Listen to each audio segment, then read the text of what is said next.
Hyderabad. Iran के 3 परमाणु प्रतिष्ठानों पर अमेरिका द्वारा किए गए हमले पर एआईएमआईएम प्रमुख असदुद्दीन ओवैसी ने कहा, यह अंतर्राष्ट्रीय कानून और संयुक्त राष्ट्र चार्टर का उल्लंघन है। इससे कई अरब देश सोचेंगे कि उन्हें परमाणु क्षमता की आवश्यकता है। ऐसा करने से मुझे यकीन है कि ईरान आने वाले 5 सालों में एक परमाणु शक्ति संपन्न देश बन जाएगा।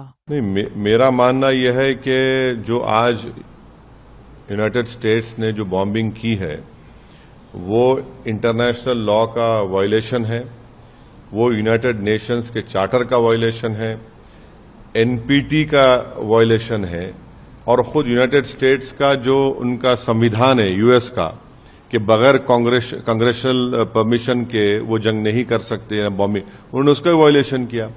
और उन्हीं का इंटेलिजेंस डिपार्टमेंट, यूएस का इंटेलिजेंस डिपार्टमेंट ने कहा कि ईरान तो न्यूक्लियर वॉरहेड वेपन्स के करीब नहीं था। तुलसी गबार्ड का स्टेटमेंट है।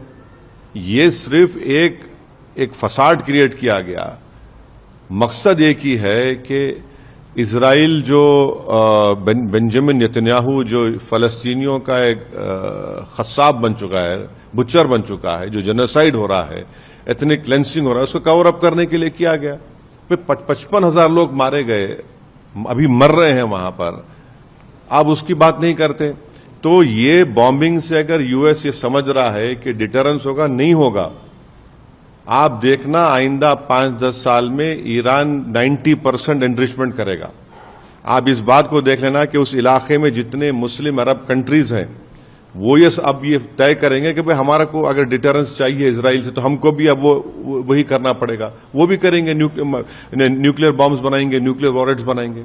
और ये जो यूएस ने किया है, इराक में आपने झूठ बोला था वेपन्स ऑफ मास डिस्ट्रक्शन, कहां मिला? कुछ नहीं मिला। आपने लीबिया में गद्दाफी को हटाया, ये कुछ इल्जाम लगाकर केमिकल वेपन, क्या हुआ? कुछ नहीं निकला।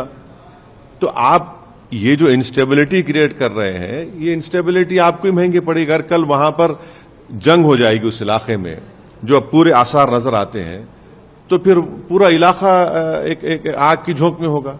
और वहां पर 60 लाख से ज्यादा भारत के लोग काम करते हैं उस तमाम कंट्रीज में।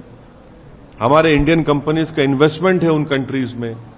एक बहुत बड़ा फॉरेन एक्सचेंज हमको वहां से आता है। और एक बात याद रखिए, जो गल्फ कंट्रीज में जो भारत के नागरिक काम करते हैं इनकम टैक्स नहीं देते, वो नॉर्थ अमेरिका में इनकम टैक्स देते हैं, यहां पर हमको आता है, तो फिर कितना बड़ा नुकसान होगा सबका। तो ये बात हमको समझने की जरूरत है। और आखिरी बात यह है कि इसीलिए पाकिस्तान ने नोबेल पीस प्राइज के लिए कहा था, और इसीलिए क्या उनका जो जनरल था जाकर ट्रंप के पास बैठकर खाना खाया था, तब उनको ये तो सब एक्सपोज हो गए यहां से लेके वहां तक।